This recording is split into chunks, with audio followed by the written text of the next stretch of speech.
আল্লাহ তাআলা বলেন ইবাদতের মাধ্যমে সবর। পৃথিবী উল্টে যাবে, আমার বন্ধু কিছু, আমার ইবাদত ছুটবে না। গোটা পৃথিবী ল্যাংটা হোক, আমি ভিন নারী দেখব না। গোটা পৃথিবী সুদ খাক, আমি খাবো না। অর্থাৎ যেই কোনো প্রকারের গুনাহ থেকে নিজেকে মজবুতির সাথে বাঁচিয়ে রাখা, এটা সবর। এটা কি বলেন না? আমরা কিন্তু সবর বুঝি কোনটারে? সব দিকে না ফাইরা অনার জুত করে বইয়া তাহন সবর করা।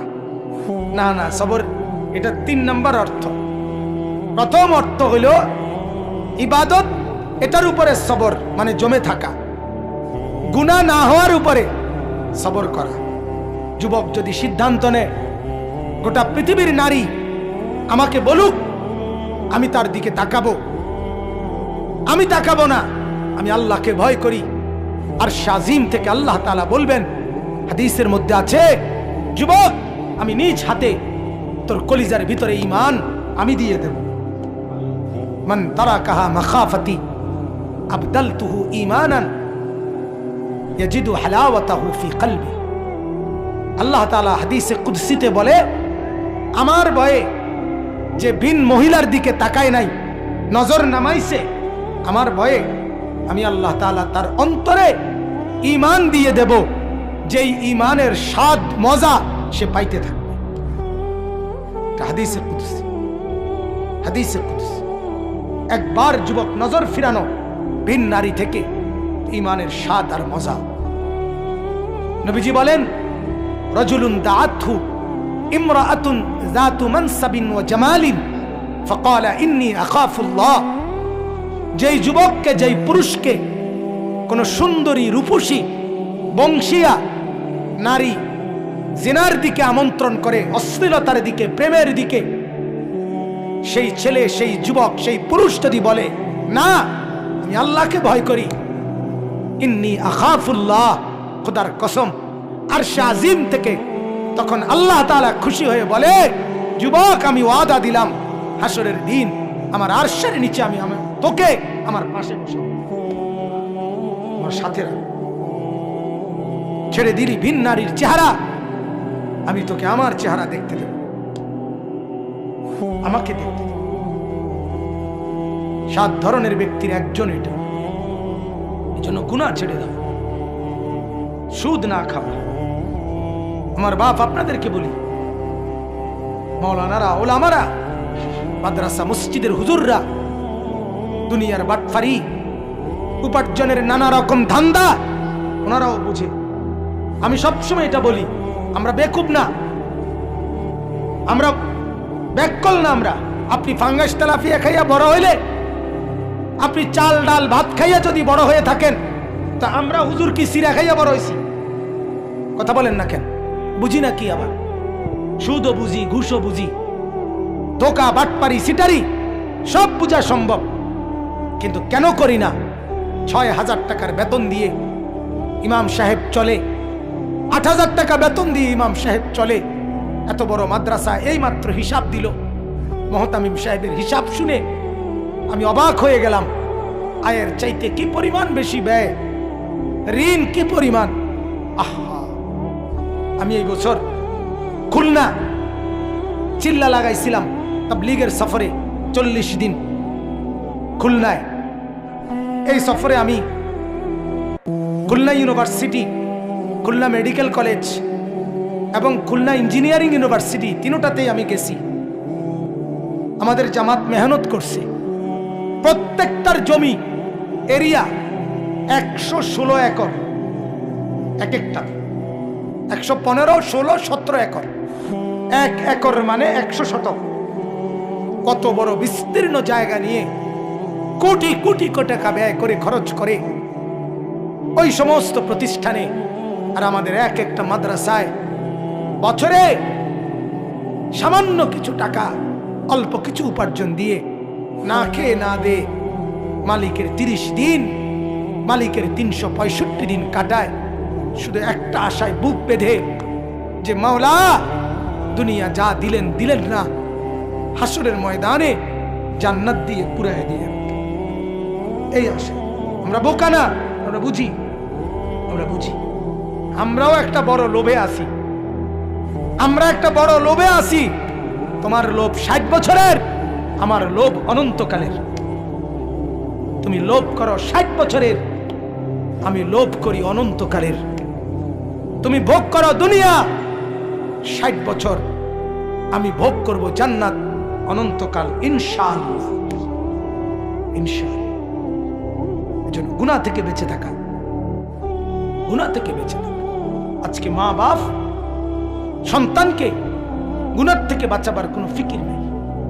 সারা রাত একই ঘরে মা বাপ থাকে, পাশের ঘরে ছেলে উলঙ্গ ছবি দেখে, সারা রাত নর্তকীর নাচ দেখে, ফজরের নামাজ দিনকে দিন, মাসকে মাস, বছরের পর বছর পড়ে না। স্বামী আছে অথচ স্ত্রী ফজর পড়ে না। বাপ মা আছে, ছেলে মেয়ে নামাজ পড়ে না। আমার একটা কলজার ব্যথা, আমার মনে হয় যে আমার ব্যক্তিগত কথা, আমার মনে হয় যেই ঘরে ছেলে মেয়ে ফজর নামাজ, 5 ওয়াক্ত নামাজ, বিশেষ করে ফজরের নামাজ পড়ে না, ওই ঘরে মা বাপ নাই, ওই ঘরের ছেলে মেয়ে এতিম এতিম। যেই ঘরের মহিলা ফজরের নামাজ পড়ে না, ওই ঘরের স্বামী নাই, ওই মহিলা বিধবা। স্বামী থাকলে স্ত্রী বেনামাজি হয় কেন? বাপ মা থাকলে সন্তান বেনামাজি হয় কেন? আমার মা, সারা জীবন দেখছি মাকে। আমরা 5 ভাই 3 বোন। আমার ছোট ভাই এখানে আছে, আপন ছোট ভাই হাফেজ মাওলানা। মারে দেখছি স্কুলের যে ঘন্টা বাজায়, মা এই ঘন্টা আনছে আমগর রোমে রোমে গিয়া ফজরের ওয়াক্তে। মা এরকম ঘন্টা বাজায় বাজায়া বেল পিটটা পিটটা আমগরে উঠাইতো টুম টুম টুম টুম করে। যতক্ষণ পর্যন্ত না উঠতাম মা আমার থামতেন না, যতক্ষণ ফজরের জন্য বের না হতাম। কোথায় মা? অতএব রাত হয়ে গেছে, আমি আর বাড়াইলাম না। কিন্তু সবর বলে গুনাহ থেকে নিজেকে বাঁচিয়ে রাখা। 3 নাম্বার, আসসাবরু আলা শাদাইদ ওয়াল মাসাইব। যত রকমের আপদ বিপদ, অ্যাক্সিডেন্ট, দুর্ঘটনা, রোগ শোক, টেনশন, পেরেশানি, অস্থিরতা, ঝামেলা, এই বিপদ সবগুলোর উপরে আল্লাহ তাআলা সেগুলো লাঘব করবেন, মিটিয়ে দিবেন, মোচন করবেন, দূর করবেন, এই বিশ্বাসের উপরে ধৈর্য ধরা। রাত সকাল হবেই, সকাল রাত হবেই। অতএব জ্বর ভালো হইবেই, মাথা ব্যথা এটা যাইবেই, পেটের সমস্যা এটা ঠিক হয়ে যাবে। এটা বিশ্বাস করা, সবর করা, সবর করা। যদি লম্বা সময়ও থাকে তো এটাও নিশ্চিত মৃত্যুর মাধ্যমে হলেও এই মুসিবত শেষ হবে। ঠিক কিনা বলেন না কেন? কিন্তু এই মুসিবতের সমাপ্তি আছে, কোনো সন্দেহ নেই। হতে পারে চূড়ান্ত সমাপ্তি মৃত্যু। আর মৃত্যু পর্যন্ত যদি আমি সবরের সাথে মুসিবতে টিকতে পারি, চোখ বন্ধ হলেই দুনিয়াবাসী দেখবে আমার চোখ বন্ধ হয়েছে, আর আসমানওয়ালারা দেখবে আমার চোখ জান্নাতের জন্য খুলে গেছে।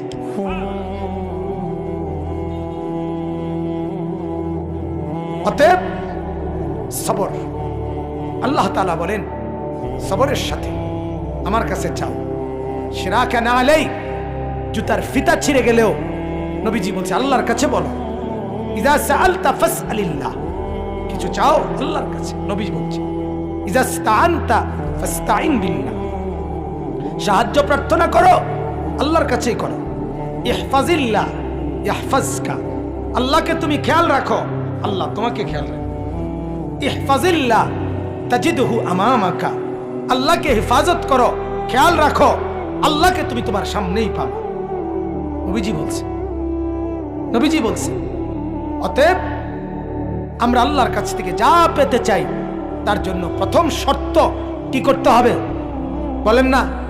সবর। কি করতে হবে বলেন? সবরের 1 নাম্বার অর্থ কি? ইবাদতের উপরে টিকে থাকা। 2 নাম্বার অর্থ কি? গুনাহ ছেড়ে দেওয়ার উপরে টিকে থাকা। 3 নাম্বার অর্থ কি? যে কোনো মুসিবতে ধৈর্য ধারণ করা। এই তিনটা মিললে হয় সবর। ত্রিভুজ, তিন বাহু মিললে হয়। আমার শায়েখ আল্লামা মুফতি মুশতাকুন নবী সাহেব বলে, তিন জিনিস, গুনাহ ছেড়ে দেওয়া, আর করবেন না ওয়াদা দেওয়া, লজ্জিত হয়ে ক্ষমা চাওয়া, এই তিনটা মিললে হয় তাওবা। হযরত প্রায় উদাহরণ দিয়া বলে যে এই কাগজে যদি কেউ লেখে চ আকার চা, তাইলে কোনো চা না, এটা লেখছেন আর কি। চা পাতা, চিনি, পানি, তিনটা মিললে হয় চা। ঠিক কিনা বলেন? ঠিক। ইবাদতের উপরে জমে থাকলাম, গুনাহ ছেড়ে দেওয়ার উপরে টিকে থাকলাম, আগত মুসিবতে ধৈর্য ধরলাম, হ্যাঁ, তিনটা মিললে আল্লাহ তাআলার কোরআনের ভাষায় সেটাকে বলে সবর। আর হইল নামাজ। নামাজ হাদিসের মধ্যে আছে, আল্লাহ নবী সাল্লাল্লাহু আলাইহি সাল্লামের সাহাবীরা বলেন, ইদা হাযাবাহু আমরুন ফাযাআ ইলাস সালাহ। নবীজির সাহাবীরা বলতেন, যখনই নবী কোনো পেরেশান হতেন, সাথে সাথে নামাজের দিকে ছুটতেন, নামাজ পড়তেন, নামাজ পড়তেন। উম্মতের হালাত তো হলো এই, সুখের নামাজ তো পড়েই না, দুঃখ মুসিবতেও নামাজ পড়ে। ডাকাইতে ডাকাইতে এমন শক্ত ডাকাইতে তার বিবি হসপিটালে, তার বউর অপারেশন, সে রিসিপশনে বইয়া টেলিভিশন, হসপিটালের টেলিভিশন, কথা বলেন না কেন? তার বাপের রক্ত পরীক্ষা করছে, রিপোর্ট দিব আধা ঘন্টা পরে, এই ডাকাইতে বইসা টেলিভিশন। আল্লাহর প্রতি তার কোনো খেয়াল নেই, কোনো খেয়াল। মুসিবতে পড়েও নামাজে নেই, মুসিবতের নামাজে নেই। এজন্য আমি বললাম, আল্লাহ তাআলা বলেন, নামাজ, তুমি নামাজ পড়ো, তোমার জরুরত, তোমার প্রয়োজনীয় বিষয় আমি দেখব। আল্লাহ তাআলা বলেন, আমি জানি কি লাগবে না লাগবে। অতএব বাপ, নবীজির আখলাক ছিল এটা, যে কোনো পেরেশানিতে তিনি নামাজে দাঁড়াইতেন। ফাজাইলে আমালের মধ্যে শেখুল হাদিস হযরত মাওলানা জাকারিয়া রাহমাতুল্লাহ আলাইহি বলছেন, আমরা পড়ছি ওইটা হাদিসের, হযরত আনাস রাদিয়াল্লাহু তাআলা আনহুকে একদিন জিজ্ঞেস করছে, ও আল্লাহর নবীর সাহাবী, নবীজির জামানায় যখন ঝড় তুফান হইতো আপনারা কি করতেন? হযরত আনাস বলেন, আরে আল্লাহর বান্দা, নবীজির জামানায় আকাশ যদি অন্ধকার হইতো তাইলেই তো আমরা নামাজে দাঁড়ায় যেতাম, ঝড় তুফান তো পরের কথা। এজন্য বাপ, যেই কোনো ব্যাপারে নামাজের মাধ্যমে সাহায্য চাও, সাথে সাথে সেজদা করেন। সেজদা বড় আল্লাহকে কাছে টানার শ্রেষ্ঠতম মাধ্যম। বান্দা যখন সেজদা করে, আল্লাহ তাআলা মাথায় পিঠে হাত বুলায়, আদর করে। আকরাবু মা ইয়াকুনুল আবদু মির রাব্বিহি ওয়া হুয়া সাজিদ। নবীজি বলে, বান্দা আল্লাহ তাআলার সবচেয়ে কাছে আসে যখন সে সেজদা করে। এজন্য আমার আজকের কথায় দুটুকুই। এক কথা বললাম, আমরা ঈমানদার, মনে আছেনি? আমাদের ঈমানের পরিচয় যেন ছুটে না যায়। 2 নাম্বার, আমাদের করণীয় 2টা, আল্লাহর ইবাদত, সব ব্যাপারে আল্লাহর কাছে সাহায্য চাওয়া। আর আল্লাহর কাছে চাই চান, চাওয়ার পদ্ধতি কয়টা? 2টা। 1 নাম্বার সবর, বলেন। 2 নাম্বার নামাজ। সবর এবং নামাজ, এই 2টা আল্লাহ তাআলা দেখবেন, আপনাকে আপনার প্রার্থনাকৃত বিষয় আল্লাহ তাআলার সাথে সাথে দিয়ে দিবেন। আল্লাহ তাআলা আমাদেরকে তৌফিক দান করেন, আল্লাহ তাআলা আমাদেরকে কবুল করেন।